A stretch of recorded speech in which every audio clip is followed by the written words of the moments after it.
સર્વ વૈષ્ણવોને મારા જય શ્રી ગોપાલ.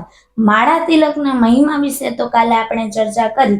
આજે આપણે ચરણામૃત વિશે વાત કરી. જુઓ, ત્રિપુરાદાસને ચરણામૃતની કેવી એક ટેક હતી.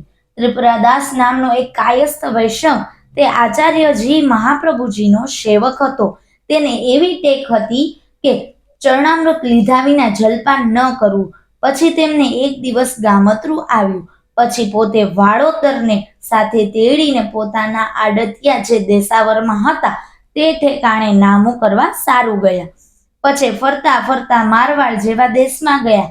ત્યાં કને રસોઈયાને કહ્યું, ભજે ભાઈ, આજ તું રસોઈ કરી ઠાકોરજીને ભોગ ધરી પ્રસાદ લેજે, મારી વાટ જોઈશમાં, કારણ કે મારે ચરણામૃત છૂટ્યું છે તો હું પ્રસાદ નહીં લઉં.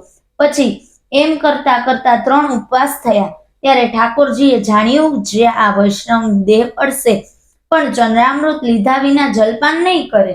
પછી એક દિવસ ઠાકોરજી બાલકનું સ્વરૂપ ધરીને રસોઈયો રસોઈ કરતો હતો તે ઠેકાણે જઈને માલા તથા પ્રસાદની થેલી તથા ચરણામૃતનો પેડો લઈને રસોઈયાને આપીને કહ્યું, ભજે ભાઈ, આ માલા પ્રસાદ તથા ચરણામૃત શ્રીનાથજીએ ત્રિપુરાદાસની સારું મોકલ્યા છે, તે તમે લ્યો. પછી રસોઈયો લઈને ખુશ થયો ને મનમાં વિચાર્યું, જે આજ બહુ સારું થયું. જે મારા શેઠને ચરણામૃતને પ્રસાદ ખૂટ્યો તે શ્રીજી દ્વારથી આવ્યો. પછી રસોઈ કરીને શ્રી ઠાકોરજીને ધરીને શેઠને દુકાનેથી સાદ કર્યો.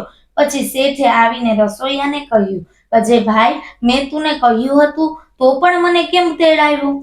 ત્યારે રસોઈયાએ કહ્યું, જે શેઠ, હમણાં એક બાલક માલા પ્રસાદ ઉપરણો અને ચરણામૃત પેંડો આપી ગયા ને તેમણે કહ્યું, જે શ્રીનાથજી દ્વારથી મોકલ્યું છે. પછી ત્રિપુરાદાસે મનમાં વિચાર્યું, જે ઠાકોરજીને શ્રમ મારા માટે ઘણો પડ્યો. પછી ચરણામૃત લીધો અને પ્રસાદ લેવા બેઠા. પછી વિચાર્યું કે ચરણામૃત ઘટે તો વૈષ્ણવે વધારી લેવું, પણ ચરણામૃત વિના રહેવું નહીં, જેથી ઠાકોરજીને પરિશ્રમ ન પડે. એવી ટેક તેની ચરણામૃતની હતી તો ઠાકોરજીને પધારવું પડ્યું ને સુધ લીધી. વૈષ્ણવે પોતાના માર્ગમાં ઘણી ખંત રાખીને રહેવું તો શ્રી ઠાકોરજી કૃપા કરે. જય હો મારા વાલાજીના વાલા એવા પ્રભુની જય હો.